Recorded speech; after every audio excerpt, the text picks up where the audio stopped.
अस्सलामुअलैकुम फ्रेंड्स, मैं आपको वेलकम करता हूँ MGT 510 टोटल क्वालिटी मैनेजमेंट के लेक्चर नंबर 21। लेक्चर नंबर 21 का मेन टाइटल है डिजाइनिंग ऑर्गेनाइजेशन फॉर क्वालिटी। आज के लेक्चर में टॉपिक्स हम कवर करने वाले हैं वो टॉपिक ये स्क्रीन पर आपके सामने आ रहे हैं। आप स्क्रीन को पॉज करके इन तमाम टॉपिक्स को पढ़ सकते हैं। हमेशा की तरह आपसे रिक्वेस्ट है, वीडियो को लाइक करें, शेयर करें और चैनल को सब्सक्राइब ज़रूर कर लें। आने वाले दिनों में हम जो असाइनमेंट्स आने वाले हैं फाइनल टर्म के लिए और जो क्विज़ेज़ वगैरह आने वाले हैं उनकी वीडियोस भी अपने चैनल पर अपलोड कर देंगे ताकि उनको देखकर आप जो है अपने फाइनल्स की अच्छी तैयारी कर सकें और अच्छे मार्क गेन कर सकें। तो आइए आज के अपने इस लेक्चर को हम स्टार्ट करते हैं। जैसे कि हमने देखा था कि आज हम लेक्चर नंबर 21 डिस्कस करेंगे और उसका मेन टाइटल है डिज़ाइनिंग ऑर्गेनाइजेशन फॉर क्वालिटी। लेकिन यहाँ पर बहुत ज़्यादा डिटेल दी गई है, तो मैंने आपके लिए सिंपल क्या किया है कि इस स्टिकी नोट्स बनाकर यहाँ पर जब आप क्लिक करेंगे यहाँ पर तो ये आपके लिए ओपन हो जाएगा और इसको सबको आप पढ़ सकते हैं और इसके अंदर आपकी ये सारी डिटेल जो है कवर हो जाएगी इजी वर्ड्स के अंदर। तो आइए पहले हम देखते हैं। ISO 9000 a global quality standard aligned with the total quality management principle. ISO 9000 has three standards: ISO 9000, ISO 9001 and ISO 9004। ISO 9000 जो है एक ग्लोबल क्वालिटी स्टैंडर्ड है। ग्लोबल क्वालिटी स्टैंडर्ड से मुराद जो है कि पूरी दुनिया में मुख्तलिफ ममालिक के अंदर मुख्तलिफ ऑर्गेनाइजेशन जो है इस सर्टिफिकेट को, इस स्टैंडर्ड को हासिल करती हैं और ये जो है वो टोटल क्वालिटी मैनेजमेंट के साथ भी अलाइन करता है, क्योंकि इसके प्रिंसिपल जो हैं इसको फॉलो कर रहा होता है ये। उसके बाद ISO 9000 जो है इसके तीन स्टैंडर्ड होते हैं। एक ISO 9000 है, 9001 है और 9004 है। ये MCQs के लिए इंपॉर्टेंट क्वेश्चन है, MCQs में आ सकता है। ISO 9001 and 9004 follow the PDCA methodology. PDCA से मतलब मुराद क्या है, पिछले लेक्चर्स के अंदर हम कवर कर चुके हैं। P for plan, D for D, D for do and C for check और A for act. Plan, do, check, act की फिलोसफी जो है वो यहाँ पर डिस्कस हो रही है। ISO 9000 emphasizes preventing issues with benefit including wider customer appearance, acceptance and improve organization performance। यानी कि ISO 9000 की स्टैंडर्डाइजेशन अगर आप ले लेते हैं, इस सर्टिफिकेट को आप एक्वायर कर लेते हैं तो उससे आपको क्या फ़ायदा होगा कि आपको बेनिफिट, बहुत से इश्यूज जो हैं, डिफेक्ट्स वगैरह जो आपके प्रोडक्ट में आ रहे होते हैं उससे आप बच जाएंगे। तो दूसरा इसके बेनिफिट के अंदर ये होगा कि कस्टमर की एक्सेप्टेंस आपके पास आएगी और आपकी ऑर्गेनाइजेशन की जो ओवरऑल परफॉर्मेंस है वो इम्प्रूव हो जाएगी। It incorporates TQM principles such as customer focus, leadership, process approach and continual improvement। इसके अंदर जो टोटल क्वालिटी मैनेजमेंट के प्रिंसिपल हैं जैसे कि कस्टमर फोकस है, लीडरशिप है, प्रोसेस अप्रोच है और कंटिन्यूअल इंप्रूवमेंट है, ये सारे भी अप्लाइड हो जाते हैं। ISO 9000 registration include developing a quality manual, documenting procedure and undergoes audit। ISO 9000 के रजिस्ट्रेशन को अगर आप एक्वायर करना चाहते हैं तो उसमें आपने क्या करना होगा, एक क्वालिटी मैनुअल बनाना होगा। ठीक है, क्वालिटी मैनुअल इसके अंदर होता है जिसको फॉलो करना होता है आपके, उसके कुछ डॉक्यूमेंटेड प्रोसीजर्स होते हैं और उसके बाद आपको ऑडिट्स वगैरह आपके होते हैं। यानी कि जो ISO 9000 की तरफ से ऑथराइज्ड ऑडिट बॉडी है, वहाँ से कुछ ऑडिटर्स आपके पास आएंगे, वो आपकी ऑर्गेनाइजेशन का, आपके परमिसेस का ऑडिट करेंगे, आपके डॉक्यूमेंट्स चेक करेंगे क्वालिटी मैनुअल के अकॉर्डिंग और उसके बाद अगर आप उस पर पूरा उतरते हैं तो आपको सर्टिफिकेट दे दिया जाएगा। ISO 9000 and TQM share goal but differ in organization involvement। यानी कि ISO 9000 टिपिकल क्वालिटी मैनेजमेंट जो है, इनके गोल जो है वो कुछ हद तक सेम है लेकिन ये ऑर्गेनाइजेशनल इन्वॉल्वमेंट के अंदर डिफरेंट है। जैसे कि यहाँ पर एक एग्जांपल दी गई है, मैंने इससे आप समझ सकते हैं। A manufacturing company adopt ISO 9000 to enhance product quality, leading to improve customer satisfaction and a competitive edge in the global market। जैसे कि एक मैन्युफैक्चरिंग कंपनी है जो कि आप मिसाल ले लें कि गाड़ियों के पार्ट्स वगैरह बनाती है, अगर वो ISO 9000 की स्टैंडर्डाइजेशन एक्वायर कर लेती है तो उससे उसका फ़ायदा क्या होगा कि कस्टमर सेटिस्फेक्शन उसकी इंप्रूव हो जाएगी और उसके साथ साथ उसको एक कम्पिटेटिव एज मिल जाएगा ग्लोबल मार्केट के अंदर। तो ये सारी डिटेल थी जिसको मैंने समराइज करके यहाँ दे दी है, जो कि इतने बड़े डिटेल में आपको दी गई। उसके बाद है total quality management characteristic compared with ISO 9001। अगर हम टोटल क्वालिटी मैनेजमेंट की खसूसियात को कंपेयर करें ISO 9001 से तो क्या होगा। In comparison, the ISO 9000 quality management system is designed to provide the framework for continual improvement to increase the probability of enhancing customer satisfaction and the satisfaction of the interested parties। यानी कि ISO 9000 जो है वो quality management system इस तरीके से design किया गया है कि वो एक फ्रेमवर्क प्रोवाइड कर दे कंटिन्यूस इंप्रूवमेंट का और आपकी प्रोबेबिलिटी बढ़ा दे कि आप अपनी कस्टमर की सेटिस्फेक्शन लेवल को और ऊपर ले जा सकें और उसके साथ जो दूसरी इंटरेस्टेड पार्टीज हैं आपसे रिलेटेड उसको भी आप सेटिस्फाई कर सकें। ISO claims that beyond customer satisfaction, cost and risk management benefit will also accrue to the organization।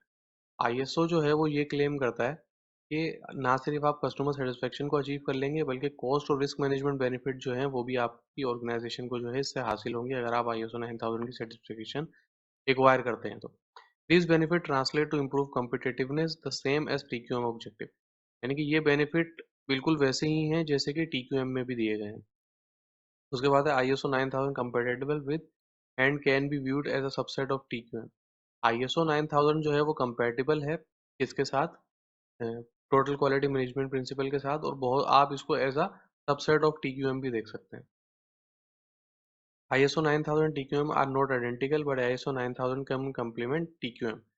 आप यहाँ पर ये बात क्लियर की जा रही है कि ISO 9000 और TQM यानी कि टोटल क्वालिटी मैनेजमेंट के प्रिंसिपल्स का हम मुआवजा कर रहे हैं, लेकिन इससे ये बात बिल्कुल आपके जहन में नहीं आनी चाहिए कि अगर कोई क्वेश्चन आता है कि ISO 9000 के ऊपर कुछ लिखें और टोटल क्वालिटी मैनेजमेंट के ऊपर लिखें तो आप इन दोनों को सेम कर लें। ये बिल्कुल सेम नहीं है, लेकिन एक दूसरे से कम्प्लीमेंट, एक दूसरे को कॉम्प्लीमेंट करते हैं। Many companies successfully integrate ISO 9001 into broader TQM initiative. TQM principle align with ISO 9000 requirement, making implementation easier, especially for TQM mature organization। यानी कि ISO 9000 के जो प्रिंसिपल्स वगैरह हैं, जो रिक्वायरमेंट है, वो TQM से बहुत ज़्यादा मिलती जुलती हैं। बहुत सी ऑर्गेनाइजेशन जिन्होंने TQM की सर्टिफिकेशन एक्वायर की हुई है तो उनके लिए बहुत ज़्यादा आसान हो जाता है ISO 9000 की सर्टिफिकेशन को एक्वायर करना, क्योंकि वो पहले से TQM के प्रिंसिपल को उन्होंने अप्लाइड किया हुआ होता है, तो ये चीज़ उनके लिए आसान होती है। A company with strong TQM culture seamlessly incorporate ISO 9001, leveraging documented process and continuous improvement to enhance overall quality। यानी कि एक ऑर्गेनाइजेशन जिसने टोटल क्वालिटी मैनेजमेंट के प्रिंसिपल्स को एक्वायर किया हुआ है उसके लिए बहुत ज़्यादा आसान हो जाता है ISO 9000 को लेना, क्योंकि डॉक्यूमेंट प्रोसेस और कंटिन्यूस इंप्रूवमेंट से वो पहले ही गुजर चुके होते हैं, उनके पास एक अच्छा खासा डॉक्यूमेंट बेस होता है और वो TQM के प्रिंसिपल फॉलो कर रहे होते हैं, तो वो कंटिन्यूस इंप्रूवमेंट कर ही रहे होते हैं। तो इसके साथ साथ अगर वो ISO 9000 की सेटिस्फेक्शन लेना चाहते हैं तो बहुत ज़्यादा डॉक्यूमेंट प्रोसेस और कंटिन्यूस इंप्रूवमेंट का प्रोसेस जो है वो उनके प्लान पे ऑलरेडी अडॉप्ट होता है, तो इसको लेना, इसको एक्वायर करना सर्टिफिकेट को ISO 9000 के उनके लिए ईजी हो जाता है। Designing in ISO 9000 QMS can improve market perception in the global post WTO world। तो यहाँ पे हम देख लेते हैं। Traditional organisation is total quality management principle ISO 9000 when applied in spirit can improve such organization, but success depend on genuine commitment। In Pakistan some business operate autocratically hindering the process। यानी कि यहाँ पे अगर हमारी country की बात हो रही है कि ट्रेडिशनल ऑर्गेनाइजेशन जो है वो रेजिस्ट करती है टोटल क्वालिटी मैनेजमेंट के प्रिंसिपल को। ISO 9000 जो है जब उसको एक स्पिरिट से अप्लाई किया जाता है तो उस ऑर्गेनाइजेशन जो है वो बहुत ज़्यादा इंप्रूव होती है। लेकिन सक्सेस जो है वो इस चीज़ पर डिपेंड करती है कि आप जेन्युइनली उस चीज़ से कमिटमेंट करते हैं या नहीं करते हैं। इन पाकिस्तान सब बिजनेस ऑपरेट ऑटोक्रेटिकली, यानी कि पाकिस्तान में जो है वो बहुत से बिजनेसेस आपको ऐसे नज़र आएँगे जो सिर्फ़ वर्किंग कर रहे हैं, उन्होंने कोई ISO सर्टिफ़िकेशन वग़ैरह एक्वायर नहीं की हुई और वो चाहते भी नहीं है इस चीज़ को एक्वायर करें। तो उससे क्या होता है कि ओवरऑल तरक्की में जो है वो रुकावट बन रहा है। For ISO 9000 to benefit it must be adopted from the right reason. अगर ISO 9000 से आप बेनिफिट हासिल करना चाहते हैं तो कोई आपके पास एक राइट रीज़न होना चाहिए सर्टिफ़िकेट को अफोर्ड करने के लिए। Fostering a positive change in the operation quality assurance, जैसे कि एक रीज़न यहाँ पे दिया गया है कि आप एक पॉजिटिव चेंज लेके आना चाहते हैं अपने क्वालिटी सिस्टम के अंदर और अपनी प्रोडक्ट को क्वालिटी एश्योरेंस बनाना चाहते हैं कस्टमर के लिए। The 8 ISO quality principles such as customer focus, continuous improvement, guide effective implementation, और बहुत सारे जो 8 प्रिंसिपल हैं ISO की क्वालिटी के, उसमें से कुछ यहाँ पे दिए गए हैं कि वो बहुत ज़्यादा अप्लाइड होते हैं जब ISO की 9000 की आप सर्टिफिकेशन वगैरह ले रहे होते हैं। एक एग्जांपल दी गई है, traditional Pakistani company embrace ISO 9000 generally for improve its positive changes while half-hearted and adoption may lead to more challenges। एक यहाँ पे मिसाल दी गई कि आप एक पाकिस्तानी कंपनी की मिसाल लें जो ISO 9000 को जनरली अपने यहाँ अडॉप्ट करती है, उसकी ऑडिट वगैरह करवाती है, उसके सर्टिफिकेशन को एक्वायर करती है, तो उसको वाकई ही पॉजिटिव चेंजेस नजर आते हैं। लेकिन एक हाफ हार्टेड कंपनी जो बोलती है चलो सही है, सर्टिफिकेशन वगैरह ले लेते हैं और सारी चीज़ें कर देते हैं, तो उसको क्या होता है कि इसको अडॉप्ट करने के बाद उसको मोर चैलेंजेस आते हैं, क्योंकि आधे अधूरे सिस्टम जो है वो अपने यहाँ अप्लाइड करते हैं। उसके बाद यहाँ पर 8 प्रिंसिपल दिए गए। पहला प्रिंसिपल है कस्टमर फोकस।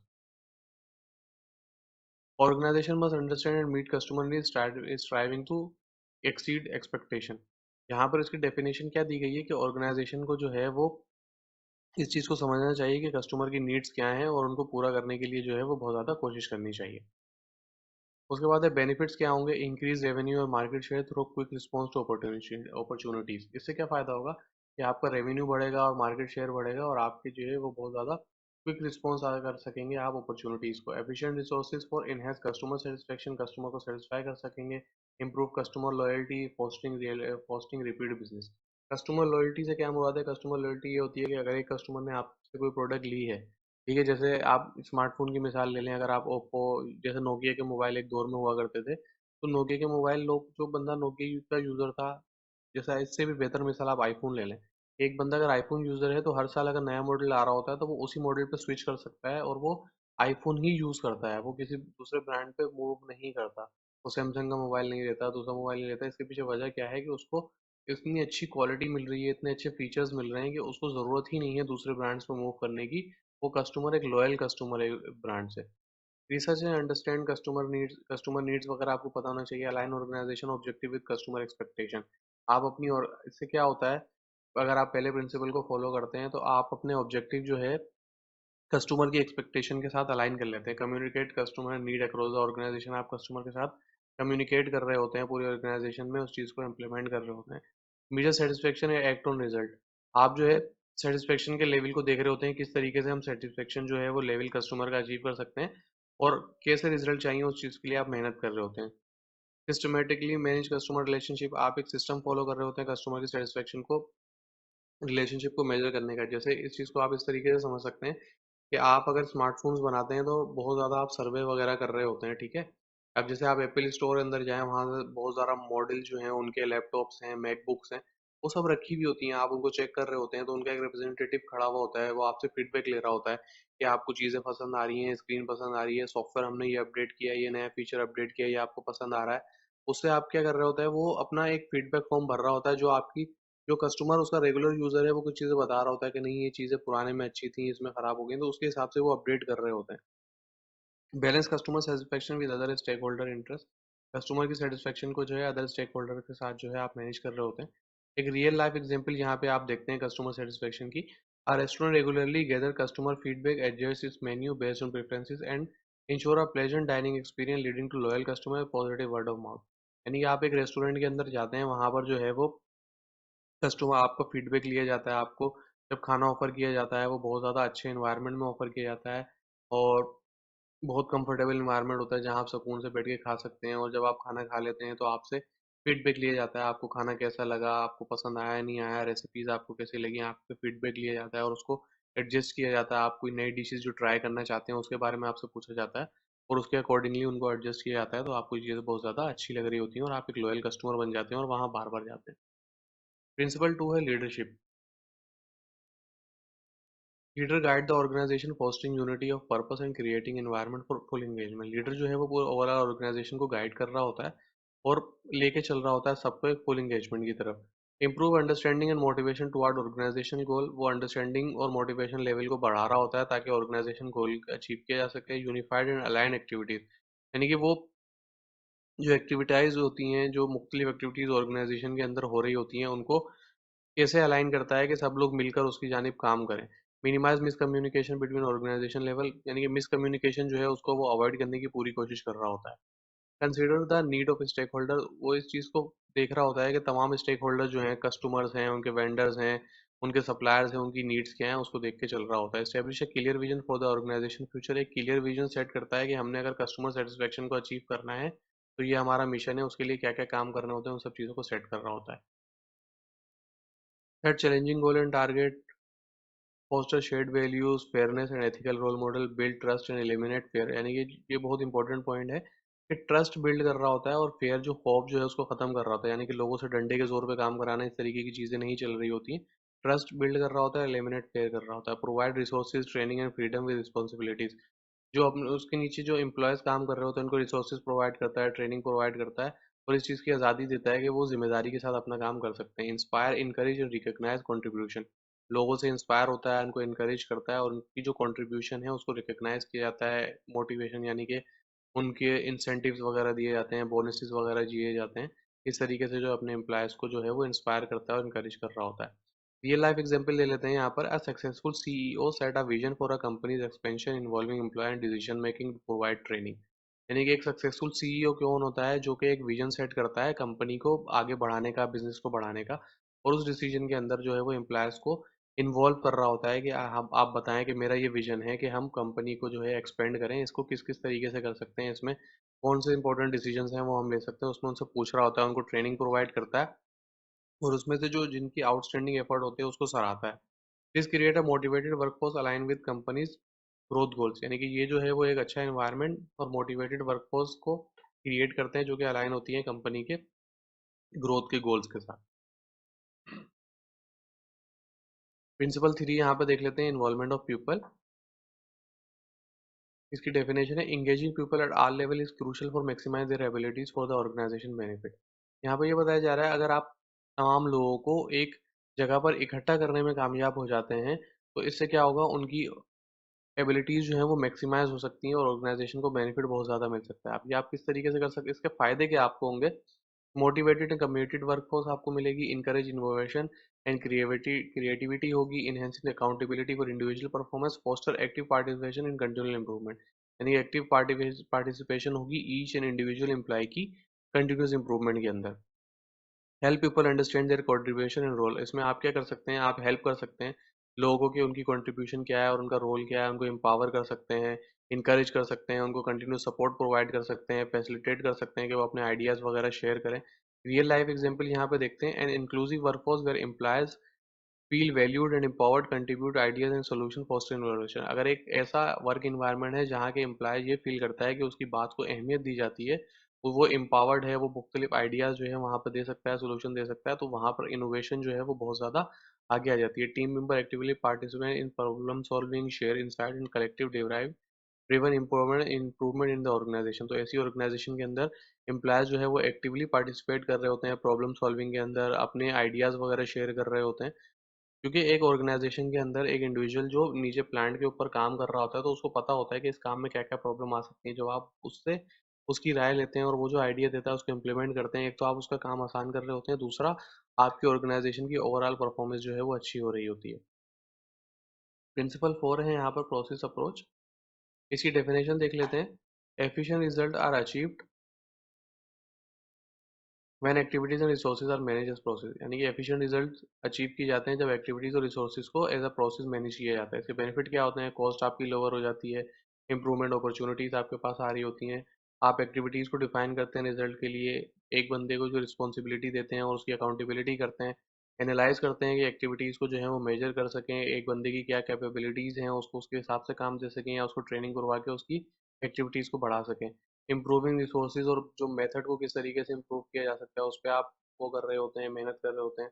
रिस्क और इम्पैक्ट क्या हो सकते हैं स्टेक होल्डर्स को, उनको देख लेते हैं। एग्जाम्पल हम देख लेते हैं, एक मैन्युफैक्चरिंग प्लांट है, adopting a process approach involve streamline product step ensuring each contribute to the final product efficiently, this reduce the cost and enhancing overall product quality। अब ये देख रहे हैं कि आप एक प्लांट की मिसाल ले लें जहाँ पर जो है वो प्रोसेस अप्रोच इस तरीके से ली गई है, जैसे आप किसी एक गारमेंट्स कंपनी की मिसाल ले लें, वहाँ पर जो है वो पैंट्स वगैरह डेनिम की पैंट जो है उनकी स्टिचिंग की जाती है, तो वहाँ पे क्या होता है कि कोई बंदा जो है वो उसके अंदर जिप्स वगैरह लगा रहा होता है, कोई बंदा उसमें एक साइड को स्टिच कर रहा होता है, कोई बंदा दूसरी स्टिच कर रहा होता है, तो सब एक प्रोसेस के थ्रू एक चेन में काम कर रहे होते हैं। मुख्तलिफ 10 स्टेशन बने हुए होते हैं और एट दी एंड स्टेशन तक पूरी एक पैंट जो है वो कंप्लीट स्टिच होकर निकल जाती है। तो वहाँ पर कोई डिफेक्ट आता है, जैसे कि जिसने बेल्ट की साइड बनानी है, अगर वहाँ पे कोई मसला आ रहा है तो आपको पता होता है कि कौन सा बंदा बेल्ट बना रहा है, उससे जाके सवाल पूछे जाते हैं और अगर कोई मसला होता है तो उसके मसले को हल किया जाता है। सिस्टम अप्रोच टू मैनेजमेंट की यहाँ पे बात कर लेते हैं। Identify, understanding, and managing interrelated processes such as system for organization identification effectiveness, sorry। Identify किया जाता है, अंडरस्टैंड किया जाता है कि कौन से इंटरलेटेड प्रोसेस के अंदर मसले आ रहे हैं जो कि ऑर्गेनाइजेशन इफेक्टिवनेस को कम कर रहे हैं और उनको इम्प्रूव किया जाता है ऑर्गेनाइजेशन इफेक्टिवनेस को अचीव करने के लिए। फ़ायदे क्या होते हैं कि अलाइनमेंट ऑफ प्रोसेस जब हो जाती है तो आपको एक अच्छे रिजल्ट्स मिलते हैं, की प्रोसेस पे एफर्ट करनी पड़ती है, कॉन्फिडेंस होती है, ऑर्गेनाइजेशन की कंसिस्टेंसी को और एफिशिएंसी को बढ़ाती है।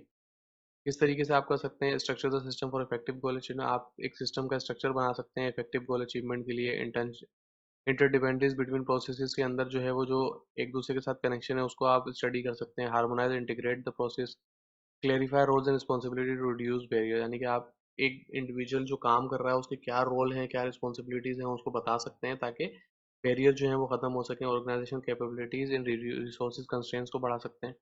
Specific activities with the system continuously improve through measurement evaluation, यानी कि आप कंटिन्यूसली इंप्रूव कर सकते हैं अगर आप प्रोसेस को मेजरमेंट और इवेल्युएशन को उसके चेक पॉइंट्स अगर बना देते हैं। रियल लाइफ एग्जांपल क्या है? In a customer service department adopting a system process involve integrating complaint handling, feedback analysis and service delivery process. This ensure efficient problem resolution and overall customer satisfaction. के एक customer service department है, वो क्या करता है, एक system बना लेता है जहाँ पे कंप्लेन जो है वो उनको हैंडल किस तरीके से किया जाए, एक सिस्टम बना लिया, फीडबैक एनालिसिस किया जाता है और सर्विस डिलीवरी प्रोसेस को इम्प्रूव किया जाता है। इससे क्या होता है कि एक एफिशिएंट सिस्टम बन जाता है प्रॉब्लम रेजोल्यूशन का, और कस्टमर सेटिस्फेक्शन इससे ज़्यादा बढ़ जाती है। प्रिंसिपल नंबर 6 है कंटिन्यूअल इंप्रूवमेंट का। Making ongoing enhancement of the organization performance a permanent objective, यानी कि ऑर्गेनाइजेशन परफॉर्मेंस को इम्प्रूव करने का आपका एक परमानेंट ऑब्जेक्टिव होना चाहिए। इससे क्या फ़ायदा होता है? Performance advantage through improve capability, alignment of improvement activities with strategic intent, यानी कि आप जो है वो इम्प्रूवमेंट एक्टिविटीज़ को अलाइन कर लेते हैं और उस पर काम करना शुरू कर देते हैं। क्विक रिस्पॉन्स टू अपॉर्चुनिटीज़, इससे क्या फ़ायदा होता है कि अगर कोई नई अपॉर्चुनिटी मार्केट के अंदर आई है, कोई नया कस्टमर आया, तो एक नया बिजनेस आप गेट कर सकते हैं, तो आप इसके लिए रेडी होते हैं क्योंकि कंटिन्यूस इंप्रूवमेंट आपके अपने प्रोसेस की कर रहे होते हैं। Adopt a consistent organization wide approach to continual improvement, provide training in improvement method and tools. आप अपने एम्प्लॉयज़ को ट्रेन कर रहे होते हैं नए मेथड्स के हवाले से, नए टूल्स के हवाले से। कंटिन्यूअस इंप्रूवमेंट एक ऑब्जेक्टिव होता है हर इंडिविजुअल के लिए। Establish goal and measure for continuous improvement, आप हर किसी के लिए इंडिविजुअल गोल्स को एस्टेब्लिश कर देते हैं और ओवरऑल उसको मेजर कर रहे होते हैं, और ये तमाम इंडिविजुअल गोल अलाइन होते हैं आपके ऑर्गेनाइजेशन के मेन गोल्स के साथ। एक रियल लाइफ एग्जाम्पल यहाँ पे देखते हैं। A manufacturing company regularly reviews and enhances the production process to reduce defect. एक मैन्युफैक्चरिंग कंपनी जो है वो अपने प्रोसेस को रेगुलरली रिव्यू कर रही होती है और अपने प्रोडक्शन प्रोसेस को इस तरीके से मैनेज कर रही होती है कि डिफेक्ट कम से कम की जाए। एम्प्लॉय को जो है ट्रेनिंग दी जाती है कंटिन्यूस इंप्रूवमेंट की टेक्निक्स की, क्वालिटी इंप्रूवमेंट टेक्निक की पोस्टिंग है। इससे क्या होता है कि कंटिन्यूस कल्चर बन जाता है उस ऑर्गेनाइजेशन के अंदर, जहाँ पर एक कंपिटेटिव एज भी मिलता है उसको। एक तो उसके डिफेक्ट कम होते हैं, कंटिन्यूस इन्हेंसमेंट होती है और उसको एक कंपिटेटिव एज मिलता है अपने दूसरे कंपिटेटर के ऊपर। उसके बाद है प्रिंसिपल नंबर 7 है factual approach to decision making. इसकी डेफिनेशन क्या है? Effective decision are grounded in data information analysis, यानी कि आप कुछ पास जो डेटा आ रहा होता है, जो इन्फॉर्मेशन आ रही होती है, उसकी बेसिस पे आप एक इफेक्टिव डिसीजन ले रहे होते हैं। इसके की बेनिफिट क्या है? Demonstrate effectiveness of pass decision, यानी कि आपकी जो इफेक्टिवनेस है पास डिसीजन के ऊपर। अगर पास में आपने कोई डिसीजन लिया, उसका रिजल्ट अच्छा नहीं निकल गया है, तो आप क्या होता है आगे अच्छा डिसीजन ले सकते हैं क्योंकि आप इन्फॉर्मेशन और डेटा को अच्छे से हैंडल कर रहे होते हैं। Increase ability to review challenge and change opinions, यानी कि आपकी एबिलिटी होती है कि आप अपने डिसीजन को रिव्यू करें, अपने चैलेंजेस को देखें और अपने ओपिनियंस को चेंज करें as per information and data. Ensure accuracy and reliability of data, आपको इस चीज़ को इंश्योर करना होता है कि आपके पास जो डेटा आ रहा है वो रिलायबल है या नहीं है। Provide accessibility of data to those who need, यानी कि जो ऑर्गेनाइजेशन के अंदर जिन लोगों को उस डेटे की ज़रूरत होती है उस डेटे का एक्सेस हो उनके पास। Analyse data using visual valid methods, यानी कि आप डेटे को एनालाइज करें वैलिड मेथड से। Make decision based on factual analysis. Balance with experience and institution, आप जो है वो डिसीजन ऐसे करें कि सिर्फ एक्सपीरियंस के ऊपर ना बनाए कि एक बंदा अगर 10 साल से काम कर रहा है, सिर्फ आपके उसके एक्सपीरियंस पर रिलाई करते हुए आप मुख्तलिफ किस्म के डिसीजन ले लें, बल्कि फैक्चुअल एनालिसिस पे लें। फैक्चुअल एनालिसिस ये है कि आप अगर एक मिसाल ले लें कि आप एक रेस्टोरेंट चला रहे हैं और वहाँ पे कस्टमर का फीडबैक आ रहा है कि आपके खाने जो हैं उनकी क्वालिटी अच्छी नहीं है, तो आप देख सकते हैं कि कौन सा इंग्रेडिएंट है, किसके अंदर मसला आ रहा है, तो आप उस चीज़ को चेंज कर सकते हैं। तो यहाँ पे देखो एग्जाम्पल दी है, company evaluate customer feedback through survey and sale data before launching a new product by relying on factual information. They make inform decision on product improvement contribute to customer satisfaction and business success. यहाँ पर एक smartphone की example ले लेते हैं कि जब वो नया मॉडल लॉन्च कर रहे होते हैं, तो वो क्या करते हैं, वो देख रहे होते हैं कि पुराने मॉडल जो हमने लॉन्च किए थे, उसके ऊपर जो कस्टमर की कंप्लेंट्स आई हैं, कस्टमर का फीडबैक आया है, तो कस्टमर का फीडबैक किस चीज़ से रिलेटेड बहुत ज़्यादा है, कौन से नए फीचर्स वो चाहते हैं, कौन सी चीज़ उनको परेशान कर रही है, बैटरी टाइमिंग में मसला तो नहीं आ रहा, क्या वो चाहते हैं कि बैटरी टाइमिंग को इंक्रीज़ किया जाए या चार्जिंग टाइमिंग को इंक्रीज़ किया जाए, चार्जिंग जो है वो मोबाइल के अंदर फास्ट हो जाए। तो इन सारी चीज़ों को लेते हुए वो जो है वो कस्टमर फीडबैक के अकॉर्डिंग जो है वो काम कर रहे होते हैं, अपने प्रोडक्ट को बना रहे होते हैं। उसके बाद प्रिंसिपल 8 और लास्ट टॉपिक है हमारा म्यूचुअली बेनिफिट सप्लायर रिलेशनशिप। इसकी डेफिनेशन है organisation and supplier interdependent mutually benefiting enhancive values का रिलेशन, यानी कि ऑर्गेनाइजेशन और सप्लायर जो है वो एक दूसरे के साथ मिलकर काम कर रहे होते हैं ताकि म्यूचुअली जो है वो एक दूसरे को बेनिफिट कर सके और वैल्यू क्रिएट कर सके एक दूसरे के प्रोसेस में। Increase ability to create value, इसमें क्या होता है कि आपकी एबिलिटी इंक्रीज होती है वैल्यू इंक्रीज करने में। Flexibility and speedy joint responses to market changes, आप जो है वो एक दूसरे के साथ अगर कॉन्टेक्ट में होंगे तो उससे क्या होगा कि आप फ्लेक्सिबल सिस्टम आपके पास होगा और एक दूसरे को मार्केट चेंजेस के हवाले से जल्दी से आप रिस्पॉन्स कर सकेंगे।